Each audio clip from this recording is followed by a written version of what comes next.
I ngā mana, I ngā roa, I ngā iwi, me ngā hoa whā, no mai, haere mai, tēnā koutou katoa. Ko Helen Nicholson toko ingoa, te tumu whakarai taupua, te whare wanaka o Otago. Nō reira, tēnā koutou, tēnā koutou, tēnā koutou katoa. Kia ora, my name's Helen Nicholson and I'm the Acting Vice-Chancellor at the University of Otago, and it's my great pleasure to welcome you all to this special occasion to celebrate Janice's promotion to Professor. It's good to see many of Janice's colleagues, students and the Chancellor, but I'd like to give a special welcome to Janice's partner Sally and her son Daniel and his partner Becca in Melbourne, and her family and friends who are joining us from overseas via the virtual live stream. So it's lovely that you can all join us. Inaugural Professorial lectures are special occasions where we have the privilege of taking time out of our lives to learn about the many facets of the work of our outstanding colleagues. And as some of you have heard me say before, promotion to Professor at the university is not easily achieved, and Janice has gone through a rigorous process to demonstrate that she is worthy of this promotion. A process that involves seeking feedback from external referees across the world. And in a moment, Professor Barker is going to provide a formal introduction and explain how Professor Murray, as a psychologist, is an international expert in the field of face perception and the effects of ageing on social competence. But I'd like to add a few personal comments about Janice first, and particularly her contribution to the realm of teaching and learning. Janice has developed a vast wealth of knowledge in her role as Associate Dean, Academic for Sciences. And Janice, your expertise is recognised not only by colleagues in the Division of Sciences, but also across the wider university, and particularly at the boards of undergraduate and graduate studies.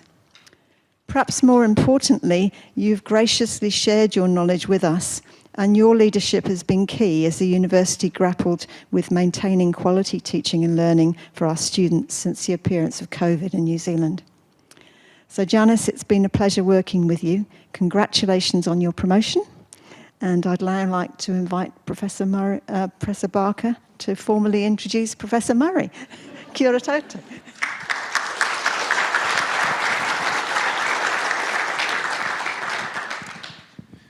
Chancellor, tēnā koe.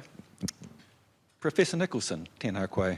Deputy Vice-Chancellors, tēnā kōrua. Professor Murray, tēnā koe. Professor Halberstadt, tēnā koe. Friends and colleagues, tēnā koutou, tēnā koutou, tēnā koutou katoa. It is my pleasure to introduce our speaker tonight, Professor Janice Murray, to give her inaugural professorial lecture here at the University of Otago. As indicated by Professor Nicholson, Janice is one of our newer professors at the University of Otago, having received a well-deserved promotion to the position of professor in February of this year. Janice, as you'll know, grew up in Canada. I'll let her tell her own story, but I do have permission to share the fact that in high school she was on the basketball team that won the regional champs. Quite why she never pursued a career in professional basketball is something we may ponder. Janice's undergraduate degree was from Dalhousie in Nova Scotia, which she followed with a master's degree from Waterloo, the university in Ontario, followed by a PhD at the same institute, which she completed in 1986. She came to New Zealand for a postdoctoral fellowship at the University of Auckland, which she followed with a one-year lectureship at Auckland, before returning to Canada to take up an assistant professorship at Carleton University in Ottawa.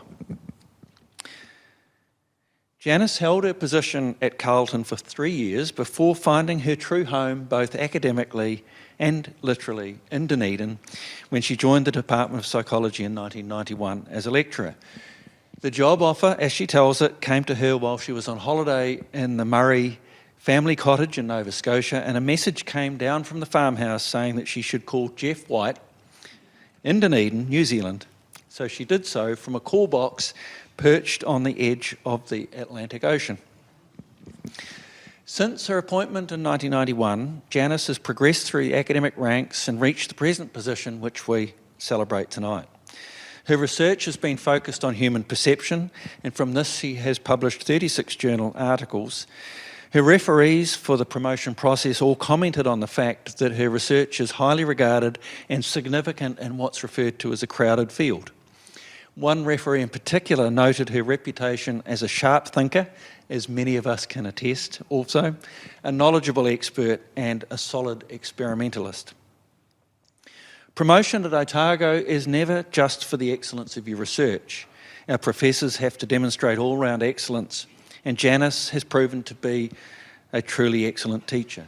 In addition to her undergraduate teaching, she has supervised 7 PhD students and 7 master's students to completion, as well as supervising another 25 honours or postgraduate diploma students. But of the 3 areas of academic responsibility, it is service where Janice has excelled. This has not just been university service, but outside as well. She has served 4 terms on the editorial board of the Psychonomics Bulletin from 1998 to 2010, and Frontiers in Psychology for 6 years, finishing this position last year. Her service to the university, however, has been exemplary, and in this she has set a very high bar for those who wish to follow. Starting within her department, Janice was the Honours Degree Coordinator, the Double Degree Advisor, Undergraduate Studies Chief Advisor, a position she held for 12 years. And her work in providing advice to students gave her an excellent understanding of the intricacies of the degree requirements, and so it was fitting that she took on the role of Associate Dean Academic in the Division of Sciences, commencing in 2013. As Associate Dean Academic, is Brendan here? He doesn't want to listen to this. Janice has been Chair or Deputy Chair and even occasionally a member of more than 20 academic committees and working parties at the divisional level and another 30 at the university level. These include her membership of Bugs and Bogs, the Health Sciences First Year Board, Course Advising Working Party and then Implementation Group, Chair and Deputy Chair of the Sciences Standing Committee, Investigator of Academic Misconduct Cases and Academic Grievances, a position she's held since 2014, and most recently a member of the COVID-19 Academic Impact Group and COVID-19 Examination Operations Group. For me personally, Janice's most significant role has been as Deputy Pro-Vice-Chancellor. The workload when I came into this role was high and complex as we were in the middle of a significant amount of organisational change at the university, and Janice's support through this has been absolutely fantastic and something for which I will be forever grateful. We will miss you, Janice, in your retirement, but wish you well. Now it is time to hear about Janice's journey in her own words, so please join me in welcoming Professor Janice Murray.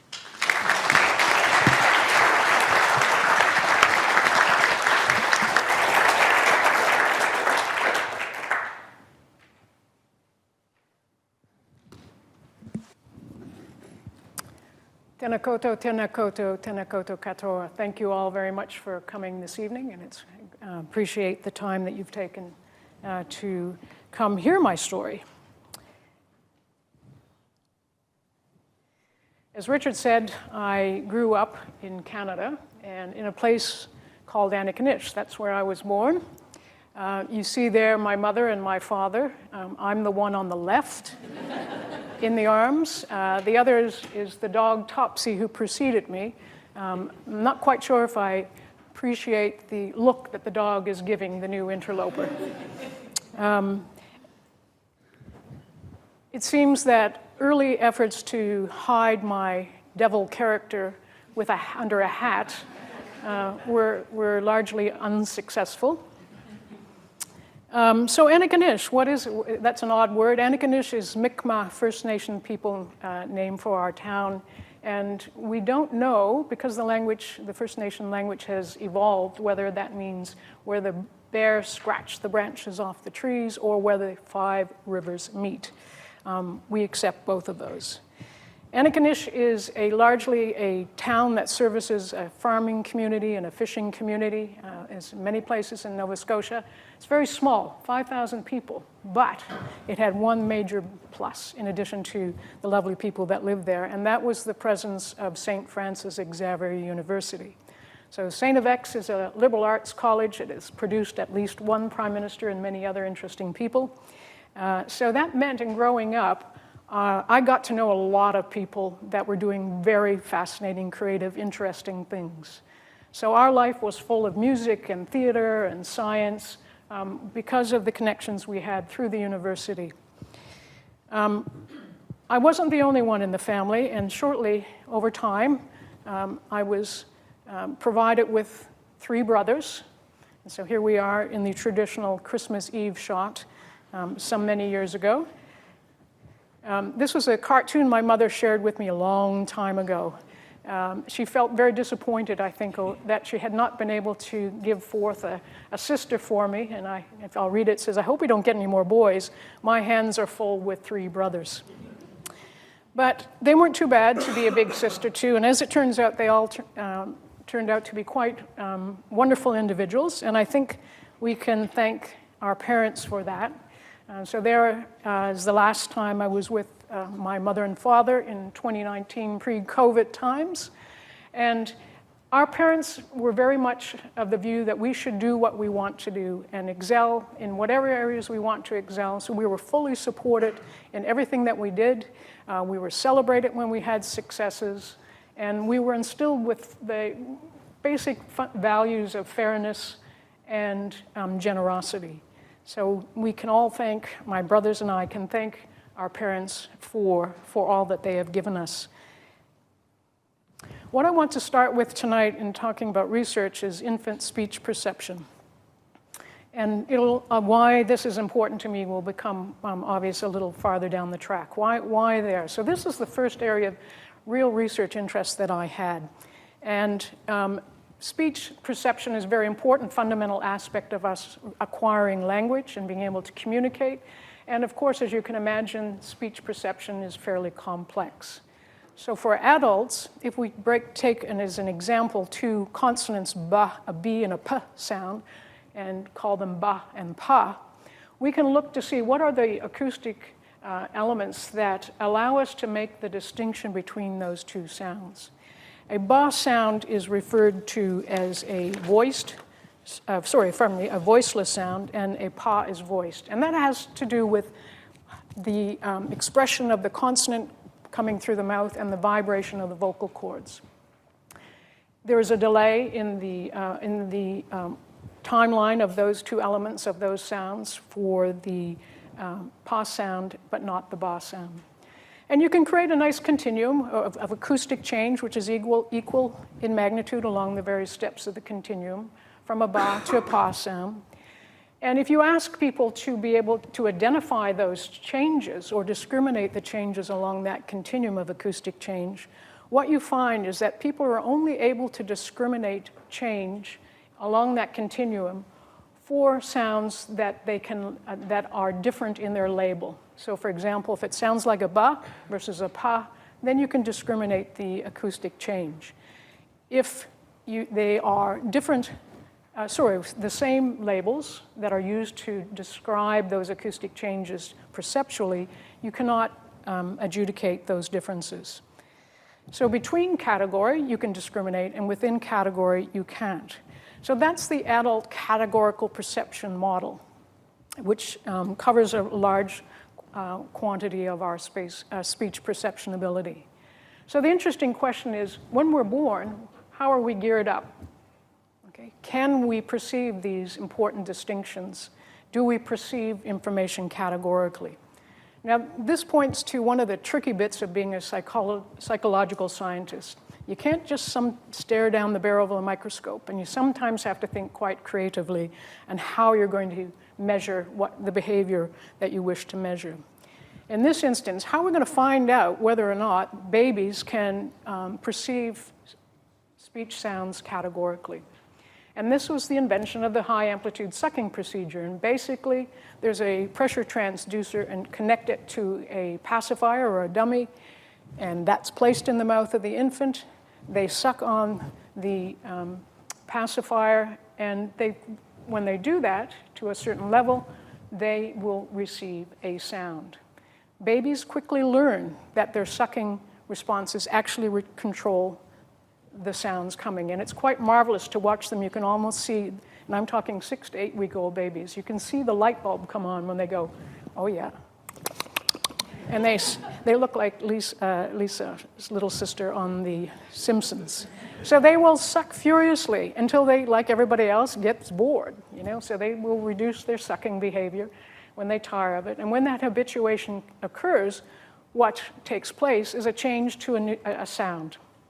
The sound might be a within category sound that adults do not discriminate well, or it might be a between category sound, which means it's a sound with a different label, or there might not be any change at all. In other words, you continue with the same sounds.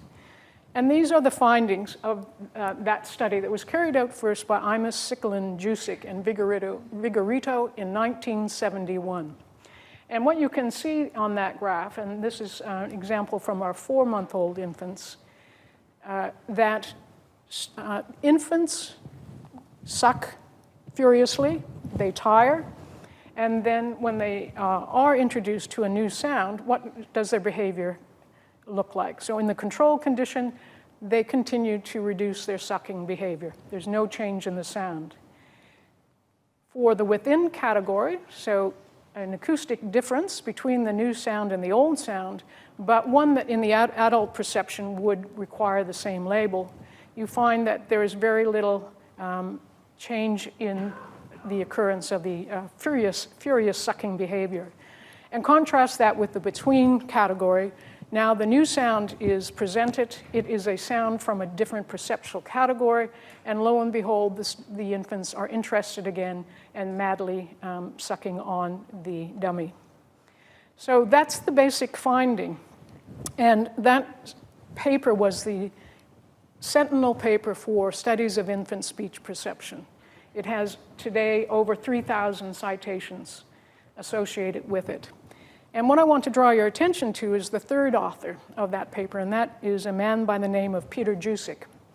And Peter was a fourth-year honor student when he participated in that research. So a fourth-year honor student had a tremendous experience introducing him to research, and he went on to become one of the leading researchers in the area of infant speech perception. Lucky for me, when he finished his PhD, he took a position at Dalhousie University. And I arrived there and not very long after he had. And like many, a student thinking to university and thinking, kind of interested in that psychology stuff. And, I think I'll be a clinical psychologist. That's not something we've ever heard before, is it? And over time, after a year or so, I thought, well, I'm not sure if that's really my thing. And I also went off with, around that time, to a compulsory course advising session where I met with an academic advisor, and I explained, what my interests were and so forth. He said, I think you should take this paper, Psychology of Language, which I did, and taught by Peter Jusick. And it was the first time I'd ever been challenged and required to actually think. He brought me into his lab, and as a third-year student, I became involved in the infant speech perception research, and I did my honors dissertation with Peter in the infant speech perception lab, and that was it. I was hooked. This is what I wanted to do. This is the great interest that I have, in studying perception. How is it that we take that information that we are bombarded with? How do we configure it so that we can make sense of it and perceive sounds, perceive images, and so forth? So I ended up as a third and fourth year student with 2 publications, and we looked at things like the measurement of time, temporal parameters around non-speech tones. How are they perceived by young infants? As it turns out, perceptually in terms of categories, as was the case with speech sounds. So there are clear perceptual categories around the leading, lagging, simultaneous presentation of tones. And we looked at other speech sounds and explored the effects of context on discrimination of speech sounds. So infants are very clever. They come into the world capable of perceiving speech sounds.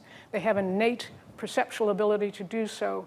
And it's quite striking in that the research that was carried out around that time and subsequently showed that regardless of the language environment into which an infant is born, they are able to perceive a wide range of sounds that will not occur ultimately in their native language. So for example, the sounds ra and la, which we as English native speakers can discriminate, are not perceptible to Japanese adults. Japanese infants can make that discrimination. So that capability is present at birth. It disappears within the first year, usually around 8 to 10 months, and of course reflects perceptual learning. So that was my beginning. I then, as Richard said, went on to study to do my PhD at the University of Waterloo with Phil Bryden. And I continued my interest in speech processing, but mapped it onto laterality. How is it that we process information in the two halves of the brain? I started developing an interest in object perception while I was there. And when I finished my PhD, I was extremely fortunate to have a postdoc opportunity with Mike Corbliss at the University of Auckland.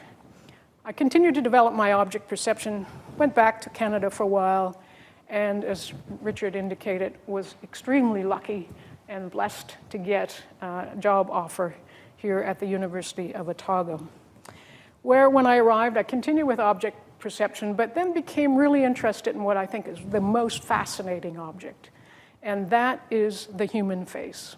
The face is really an object, like many other of any objects that we have that we can pick up and look at.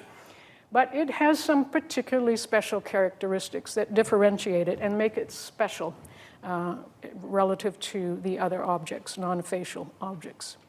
And I think Humpty Dumpty characterizes that well here, the trick problem. And this is his response to meeting Alice, and he's saying, I just don't really know if I'm going to know you if I meet you again. And she said, well, generally we use the face. And his response is, well, that would be great. If you could take a couple of eyes and stick them along the side of your nose, that might help me remember who you are, because it will differentiate you. So that's the problem of face perception. We all have, on a good day, 2 eyes, a nose, and a mouth in that particular order. So how is it that I'm able to recognize my friend from someone I've never seen before? That's the problem of face perception. Captured well by the face inversion effect. That's an upside-down face, and many of you will probably recognize it, that individual, but it may have taken a couple of seconds, and perhaps some of you aren't even sure. If I present you with the upright face, then bam, you know that is the Prime Minister of New Zealand. This is the face inversion effect, and this is an effect that is particularly strong in faces. If I showed you a car that was upside down, you'd be able to recognize it very quickly. What the face inversion effect has suggested is that what's critical in allowing us to recognize faces is not the individual components or features of the face, but rather the spatial relational information about those face components. And that's what's encoded in the upright face. When we turn a face upside down, what results is a difficulty in encoding that spatial relational information. And I want to add that spatial relational information is not just simple metrics about distances of eyes to nose to mouth and so forth, but that information that's integrated in a more holistic fashion across the face. And so when inversion takes place, predominantly component information is what we're left with in terms of our processing to allow us to recognize faces. That's called the dual mode hypothesis, first put forth by Carey and Diamond way back in 1977. But that's a fundamental principle of face processing, which hasn't changed too dramatically over time. I want to convince you a little bit more of the importance of spatial relational information. And here's a shot of me, just not yesterday, but a little while ago. And I want to show you what would happen if I whited some of my eyes and blackened some of my teeth. Might have been, getting up the bottom of a really nasty wreck. If I invert that view of myself, you can still see that grotesqueness or that bizarreness in my face. So I haven't changed any of the spatial relational information. Everything as it should be. I've just distorted the individual components. Contrast that now to another manipulation in which what's taken place in the image you're about to see is the eyes have been inverted and the mouth has been inverted in an otherwise normal face.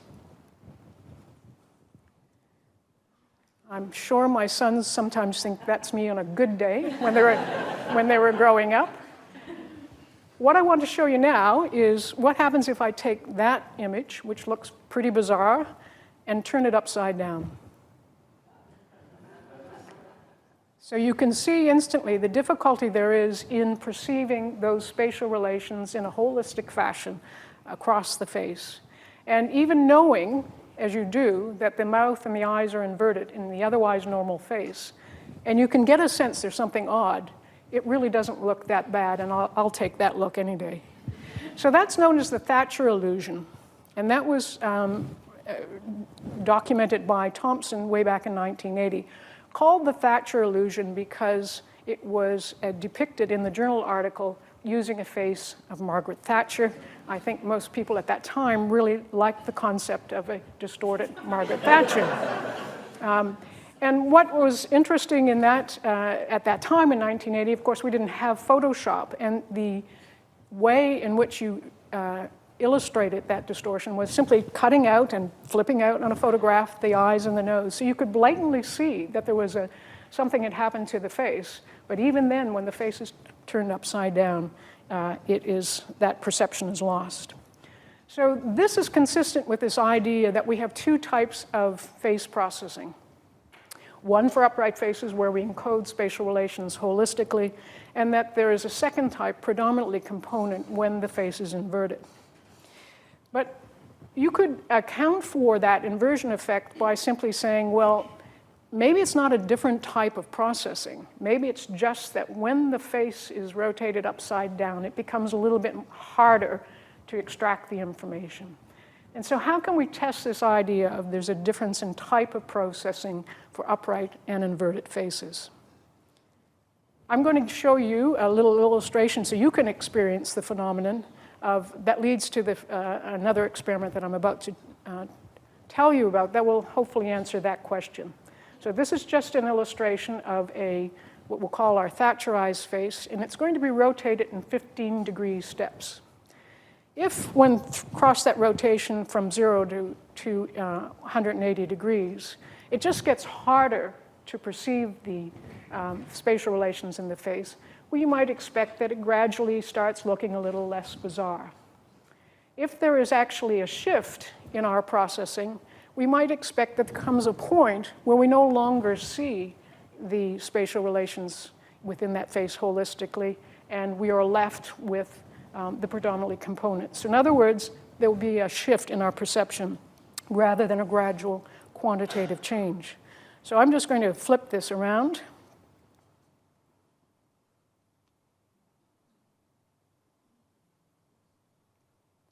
And I think probably most of you will have experienced somewhere between 90 and 120 degrees, the face all of a sudden started to look okay again. It wasn't as bizarre. And this is the task that we presented to our participants. They were presented with individual faces, not neatly in a nice linear rotation as I've just shown you, but faces, Thatcherized, unaltered faces, and component distortion where the eyes have been whited and the teeth have been blackened. And what you can see there is, what I want to draw your attention to mostly, is the Thatcherized effect. So that's the mean bizarreness ratings, which we asked our participants to give. How bizarre do you think that face looks? And you can see at the outset, both the component distortion and Thatcherized faces look pretty weird. Component distortion get slightly more bizarre as the face is increasingly brought to 180 degrees, but there's a nice linear effect there. In the Thatcherized faces, there is a discontinuity in the function. So hopefully reflecting that experience that you had, somewhere around here, the change occurred. So that if you were just plotting a linear function, there's a disruption to that linear function somewhere around 90 to 120 degrees. So this was a study carried out with Emeritus Professor now, Jill Rhodes, and Esther Young. And Esther Young, this was her fourth year honors dissertation. So I want to bring us to the next part of my talk, and that is, does that change with age? Does face processing change with age? And this is where I bring in the importance of good collaborators.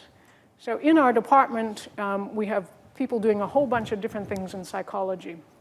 And two individuals, Professor Ted Ruffman and Professor Jamin Halberstadt, work in areas that are different from mine, and Professor Ruffman was interested in development and theory of mind, starting to get an interest in emotion recognition, and Professor Halberstadt was interested in social cognition and some elements of face processing.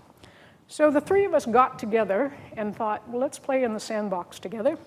And from that, we produced a very productive, good decade of research together, and I'm very grateful to them for that opportunity.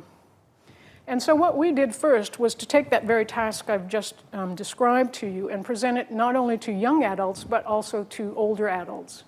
And what's notable here, there are a few things, but what is mainly notable is first that the older adults show that same discontinuity effect.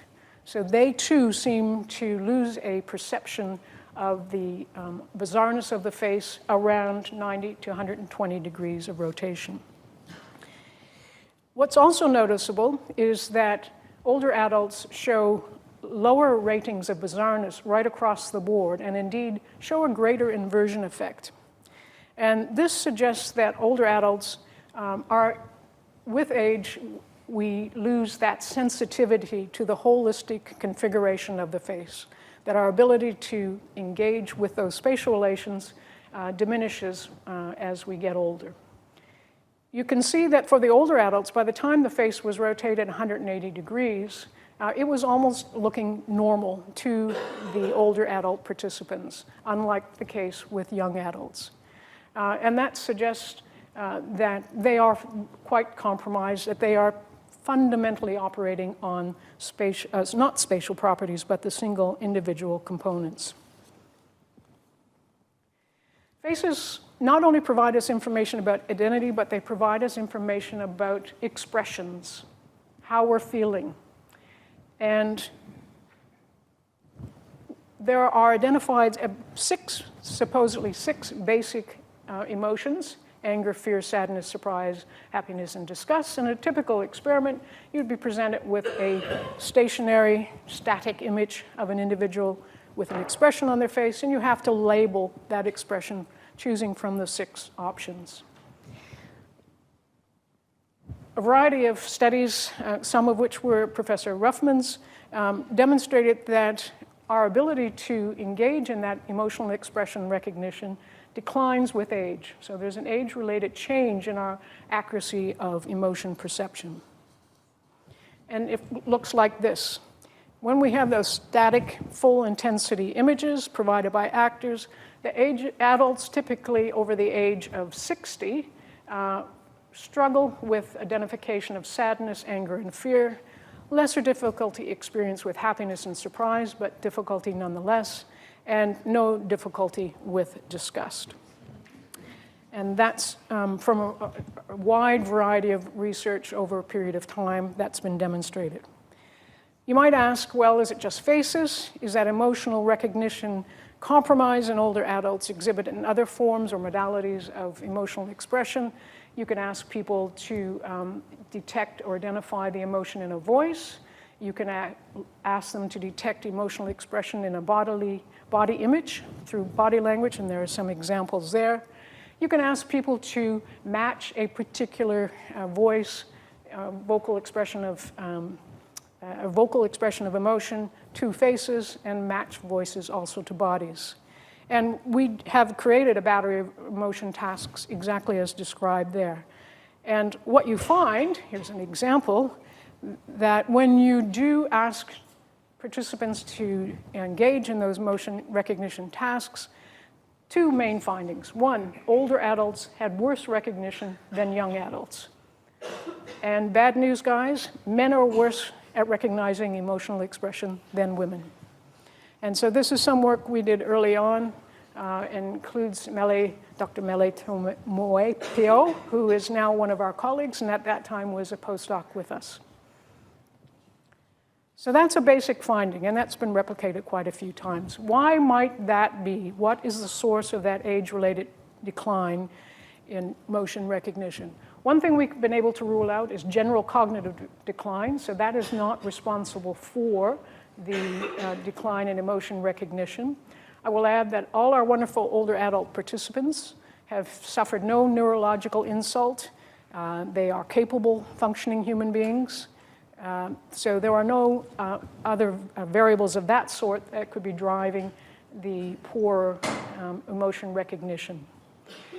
What we think might, or the explanation that we are most comfortable with, shall we say, is that there are age-related reductions in brain volume, and particularly in the areas of the amygdala, or orbital frontal cortex, the anterior cingulate cortex, and the fusiform face area. So reductions in those areas are reductions in areas of the brain that are linked to our emotion processing capability and face recognition abilities. Another possibility and another aspect of change is reduction in neurotransmitters. And I'm going to talk about one neuropeptide oxytocin, which is a particular neuropeptide that can increase communication across a range of brain areas involved in emotion recognition, including the amygdala and the anterior cingulate cortex. Earlier work has suggested that neuropeptides such as oxytocin, when administered to individuals who are less socially able, that results in better emotion recognition, at least for young adults. We reasoned that if there was a reduction in neurotransmitters in older adults, knowing that men have less oxytocin and that older men have worse recognition, we wanted to explore the possibility that providing a dose of oxytocin to older and younger adults, that the worst group would result in benefit from that oxytocin administration, and that would be namely our older male adults. And that's what we did. We administered oxytocin nasally, or half, of course, the participants received a placebo. And the task was to label expressions of emotion following the standard 6 emotions. This is part of the PhD work done by Anna Campbell. And what we found is shown there. So oxytocin facilitated emotion recognition in the group with the worst recognition. It is the men. The older men showed some benefit of the oxytocin.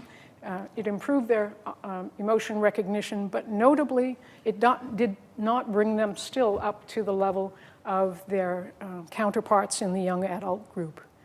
So while oxytocin did help and assist in emotion recognition, suggesting that may play a role in the change in adult emotion recognition, it certainly would not be described as a definitive answer. Certainly changes in volume of brain areas and other changes in transmitters, reductions in neurotransmitters play a role. What I want to turn to now is to talk about the implications that might arise from these changes in our ability to perceive emotion as we get older.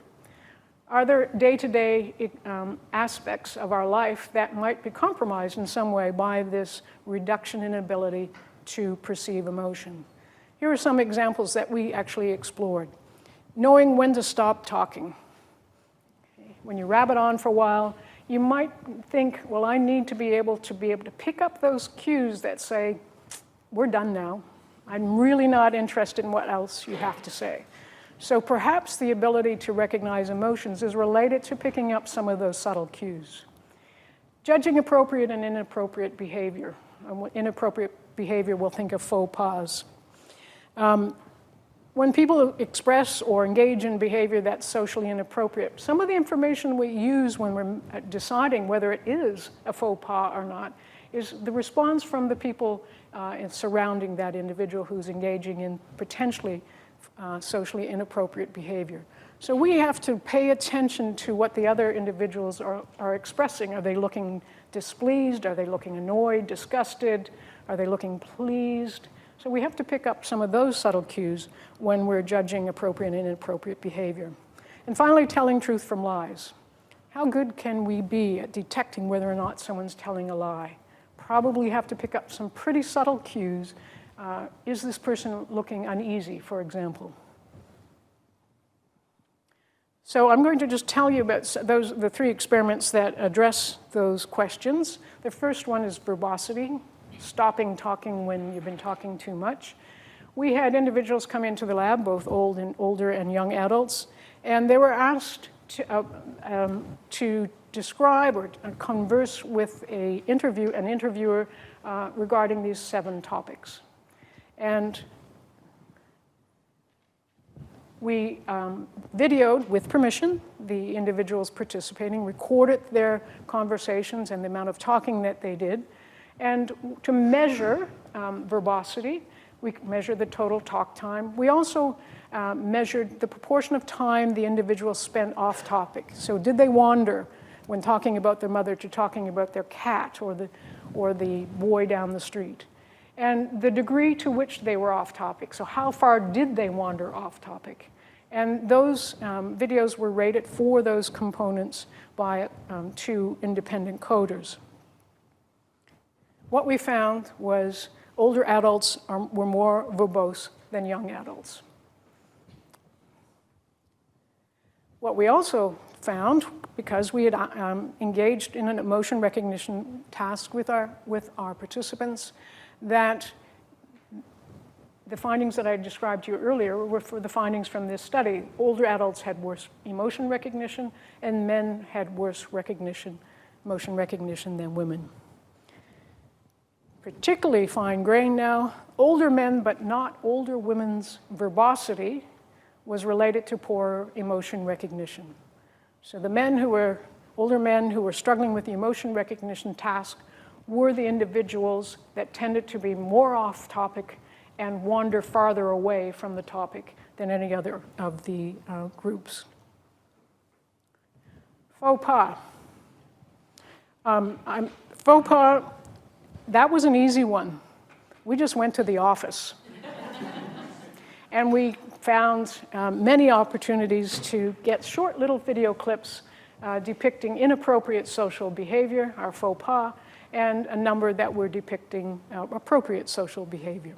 Task is very simple for our participants this time. Just simply rate whether or not on this scale from 0 to 100, the behaviors are not socially appropriate at all or entirely socially appropriate.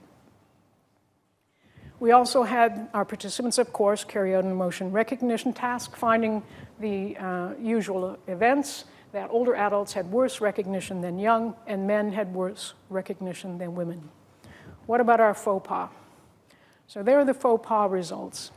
And what's evident there is that younger people, young adults, were much better at discriminating socially appropriate from socially inappropriate behavior, such that they were more likely to rate the control appropriate behavior as being appropriate and less likely to rate the faux pas as being appropriate relative to the older adults.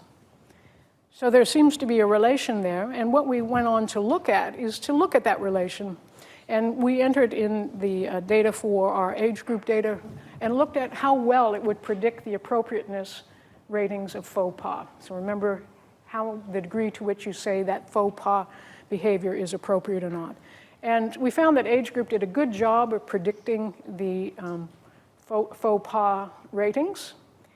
But when we entered in the emotion recognition variable, what we found is that emotion recognition strongly predicted faux pas and faux pas perception and rendered the age effect non-significant.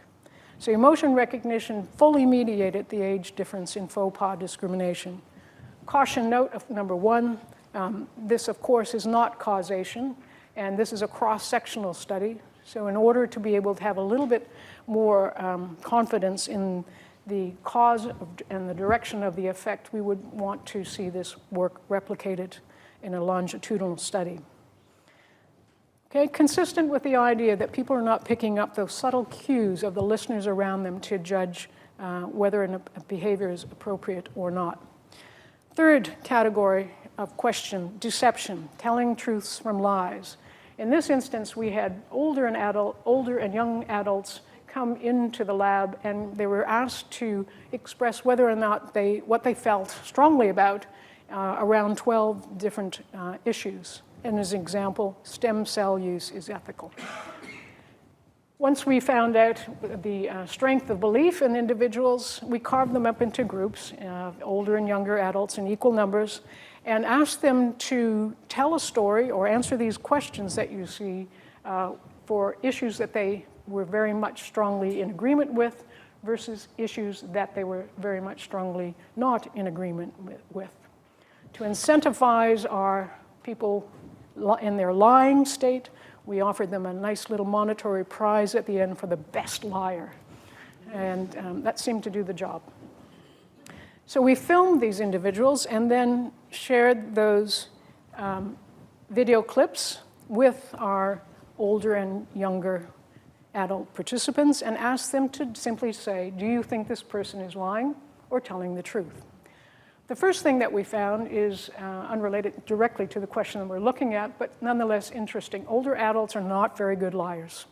They are relatively transparent as liars, and both young and older participants found it easier to differentiate truths from lies when the person relaying the story was an older adult. More interestingly for our present question is what was found regarding the ability to discriminate truth from lie. And what we found was that older adults are generally worse at adjudicating truths. They find it harder to determine whether or not the story is true or the story is false. And that, again, of course, is relative to our young participants. Similarly, we look to see the role of age group and emotion recognition tasks, because of course our participants carried out an emotion recognition task as well. And we found that again, age group predicted lie detection, but when emotion recognition was entered into the model, that wiped out the age group significant effect, and emotion recognition fully mediated the older adults' worse emotion recognition. So that's the bad news.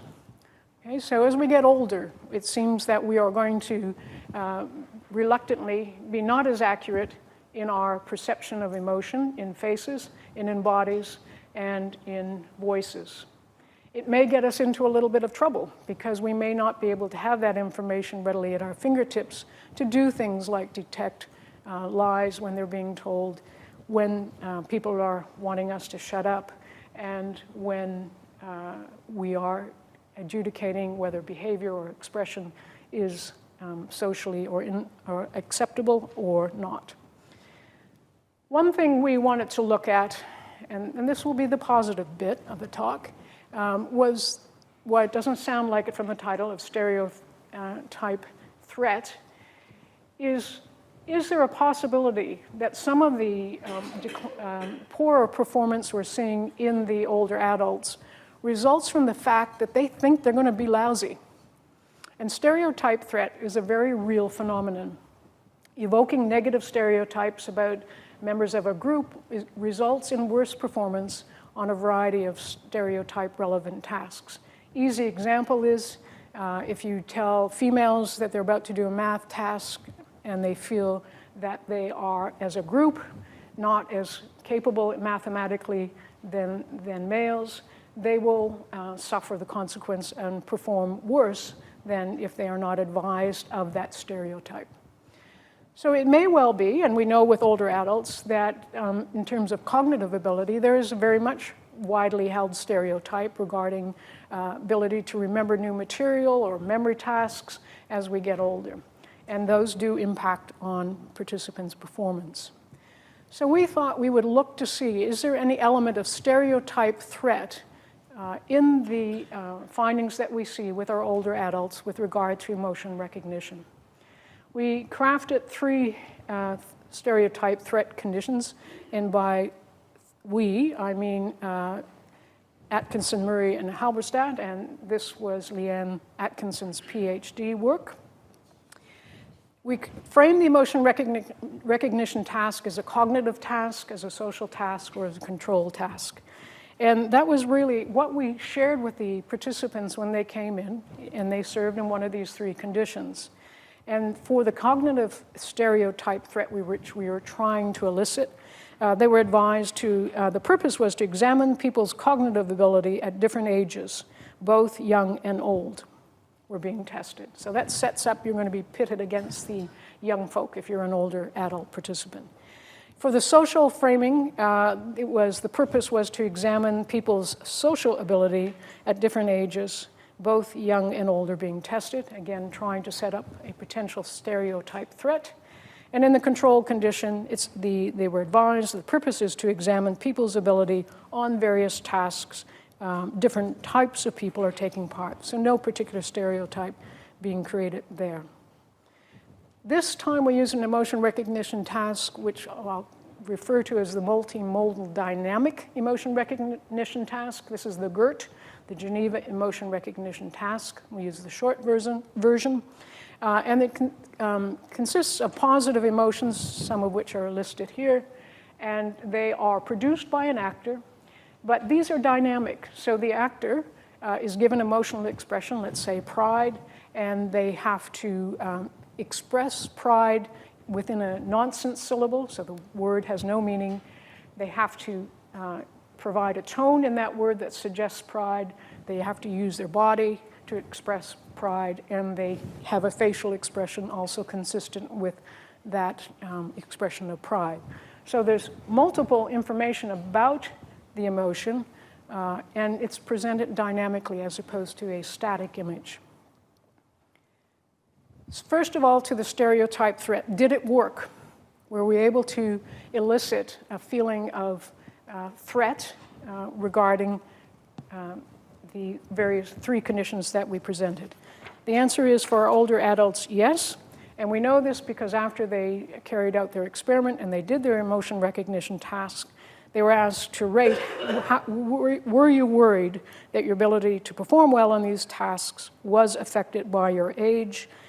And the second question, were you worried that if you perform poorly on the test, the researchers would attribute your poor performance to your age? And they had to rate on a scale. So what you can see there is that older adults, well, first of all, young adults, they didn't care. They were not threatened at all. Yeah, meh, whatever. The older adults felt particularly threatened when the task was framed as assessing cognitive ability. So they were more threatened compared to the social condition and the control condition. What we found, of course, was, then the question was, does that stereotype threat, now that we've demonstrated that it was elicited, impact on the older adults' ability to recognize the expressions that they were presented with in the GERT-S videos? And the answer was, it had no impact whatsoever. So older adults felt threatened. They felt they might do worse in the cognitive framing, but that had no impact on their emotion recognition performance. So I think that's in part the good news, because it suggests that in a context where they can feel threatened, they may be resilient enough to psychologically bypass that threat in order to perform emotionally successfully. Here are the emotion recognition performance, which is the second part of the good story. Remember, up to this point, we repeatedly finding evidence that older adults, particularly men, struggle with emotion recognition and perform poor relative to their younger counterparts. In this experiment, we saw no difference between young and older participants when identifying negative emotions, and indeed, in the case of positive emotions, the older adults were doing better than the young adults. Good news for us over 60. Older adults were indeed performing better. Why might that be? Well, a couple of things, I think. One is that we have dynamic multimodal displays used in this experiment.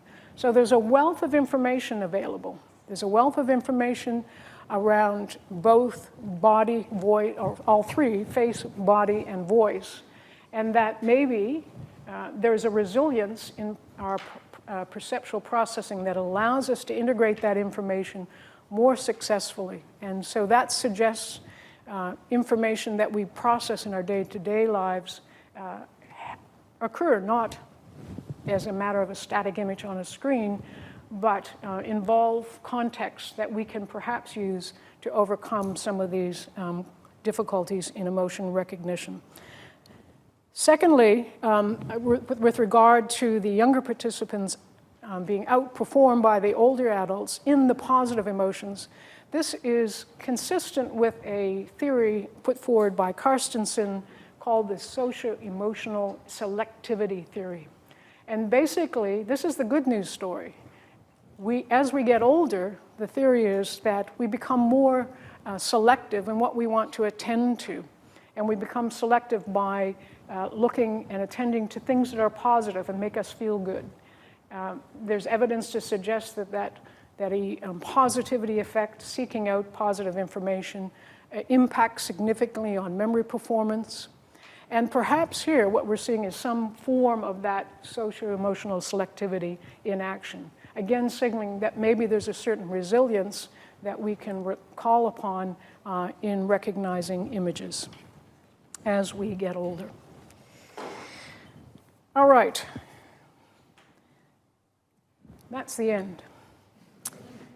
And I want to finish with some acknowledgements. And first of all, I would like to acknowledge Big D and Little D. So those are my two sons, Damien and Daniel.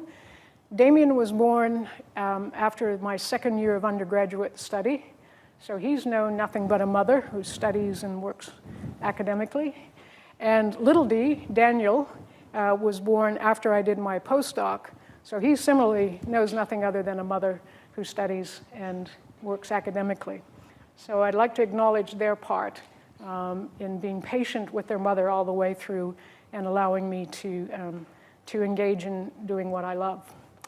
The woman there is my grandmother, and her name is Jean Murray. And she was a remarkable woman. And you can probably see how remarkable she is by just looking at the spark and intelligence in that face of a 92-year-old woman. So she was mighty fine. Speaking of remarkable women, I'd like to thank my partner, Sally, and thank her for walking alongside me each and every day. And big thanks to lots of people here and outside this room. Department of Psychology is my home department. Hopefully most of you can see they're a fairly exuberant bunch, expressive emotionally, when good things happen, and sometimes when bad things happen. So I'd like to acknowledge all my colleagues in the Department of Psychology, both past and present, of which we have quite a few past members there. I particularly want to thank our professional staff in the Department of Psychology. We have the best technical team in the entire world, and we've always had the best administrative team in the entire world. They are very much part of what we do, and the research that we produce in that department owes a great vote of gratitude to all of those people. I want to thank the University of Otago for giving me a job and letting me stay here. Also for supporting through funding the work that we have done in my lab many projects of which I've not spoken of tonight, but I very much appreciate that support. Collaborators other than the ones that I have acknowledged through the talk tonight, of which there are many here and overseas. Research assistants, always got to thank the research assistants who come in and do the hard work with us and sometimes don't get much acknowledgement. Students, and I mean all students, and I'm including those students that I would teach at undergraduate level, those students that come into the lab at undergraduate and our postgraduate students. They all have taught me a great deal, regardless of the encounters that we have. So I'm very grateful to that opportunity to constantly be presented with new ideas and fresh faces each and every day. Participants, they are due a huge vote of thanks and gratitude. Obviously, our undergraduate students who we make use of to participate in our experiments, and we do so with great gratitude. But I particularly want to thank the older adults who have come into our lab at the university and participated. They've freely given up time in their very busy lives. I remember some of my students would come in and say, I can't get a hold of Mrs. So-and-so, and she wants to come in, but she's too busy. And they had this crazy notion that old people put their feet up and do nothing all day. They are very busy people, and we've had participants as old as 90 years of age come in and take part in our experiments, and they do so because they are curious.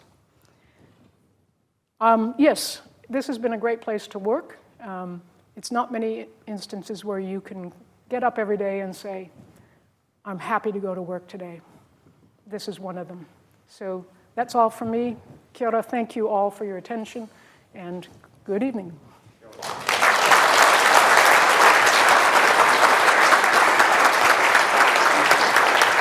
Do I sit? Stay.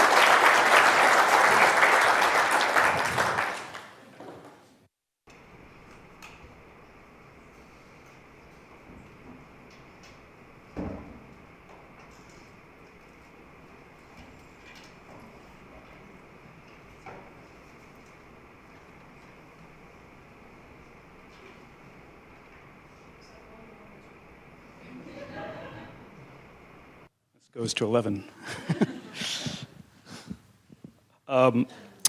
Ena manuhiri te whanau nā hoa hoki o Janice Murray o tō tātou ahorangi ho tēnā koutou. E oku hoa mahi o te whare wānanga o Otako, tēnā koutou. Ko Jamin Halberstadt, toko ingoa, ko te tumuaki aho o te tari whakamatau hinengaro. E harikoa ana aho I toku tainga mai ki kone whakanui ai I tēnei rā. Jamin Halberstadt, proud head of the Department of Psychology. I am pleased and honored to be a part of the academic party, and it definitely is a party with these people, supporting the inaugural public lecture of my longtime friend and colleague, Professor Janice Murray. As Janice mentioned, I've been privileged to work alongside her for many years, both literally, because we had our offices adjoining for about a decade, and then also figuratively as collaborators. So psychology is a very diverse field. The American Psychological Association has some 50 or 60 divisions, everything from cognitive psychology, which I guess you'd probably define yourself as a cognitive psychologist, to military psychology, which I don't know what that is, but and then there are many divisions within divisions. So even though we all study the workings of the mind, it's also sort of rare to be able to find someone in a relatively small group with sufficiently overlapping and complementary interests, and that's why one reason it's been so gratifying to work with Janice and our other, I don't know if Ted is here, Ted Ruffman, as Janice mentioned. We brought our respective backgrounds and expertise together. Janice brought her knowledge of cognition and face perception. I had some background in emotion recognition, Ted development and theory of mind. And together, I feel like we created a new academic niche, I guess, a theoretical pathway from aging to perception, to emotion, to social deficits, and perhaps also eventually to well-being. What I like about the account that Janice presented today is that it reduces a set of seemingly complicated and disparate phenomena to a simple mechanism, holistic face perception. So deception, verbosity, social relationships, faux pas, violation of social norms, these are all sort of somewhat ill-defined concepts, skills that, quote, older adults tend to struggle with. I think it's interesting, I put this in quotes because it's interesting that social norms actually make it a little bit difficult to sort of put labels to where the boundary between old and young is. So it's very easy for me, I can say, like, all you young people, raise your hands, it's no problem. But if I say, hey, old people, raise your hands, it's a little bit, little sort of cruder, and thus thus we use the term older adults. So you're not old, it's just you're just a little older than you might otherwise have been when you were younger. And actually, it's interesting that I noticed that once we ourselves started to approach the older boundary, which is, as you've seen, we usually use as 60, we did start thinking maybe there's a older category even above that. So we started, and this is actually one of the interesting contributions Janice didn't talk about, but we kind of unusually were able to study more recently what I think we call older adults. So as we're approaching the older, don't worry, there's always someone older. Okay, anyway, in any case, whatever your age, these social skills that Janice talked about they're all associated with different perceptual, cognitive, sociological, neurological, maybe even evolutionary, different accounts. But Janice's model suggests that they all could arise from the same mechanism, the same thing that signals that someone is lying to you might be the same, these are the subtle emotional cues that leak from someone's face. These might be the same cues that, you should be looking for when someone really wishes you would shut up. And both of these depend, I was probably thinking that now, but I'm too old to notice, so. Anyway, and both of those, all of these depend on holistic face processing, potentially. And that's the skill that maybe changes with age. That's I think the key, fascinating insight. Why does holistic perception suffer? Well, I don't think we ever fully got to the bottom of that. It might be biochemical, hormonal, neurological changes that Janice alluded to. Could be something even simpler. I think it was Ted who looked at eye tracking studies of older adults and found that older adults are a little bit biased to look at the people's mouths when they're talking or when they're viewing them. And there's a reason that you can imagine why that might be. And I think that, I love the idea that the reason, I feel increasingly out of step with modern life has to do with a simple and correctable hearing loss.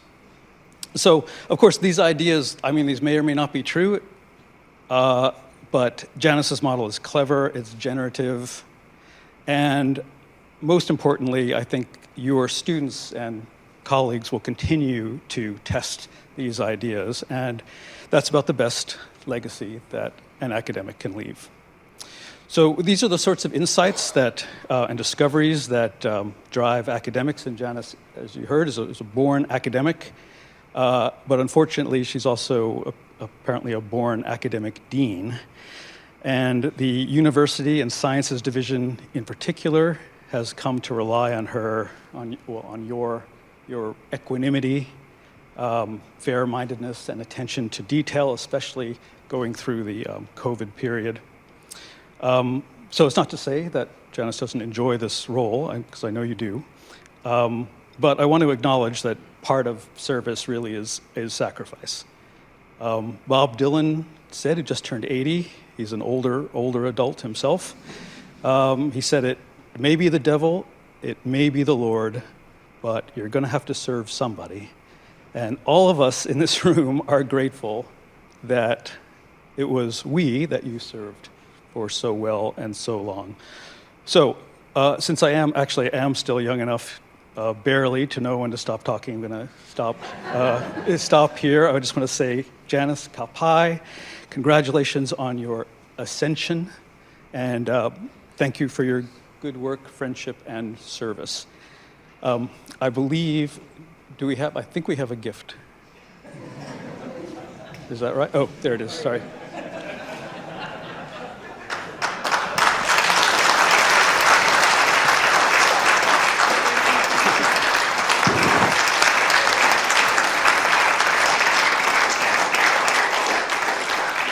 And is anyone else speaking besides me? Okay, so we're going to, all right. So I guess I'm supposed to invite all of you over to the staff club, is that right? For canapes, probably. All right, thank you all for coming. We'll see you over in the staff club.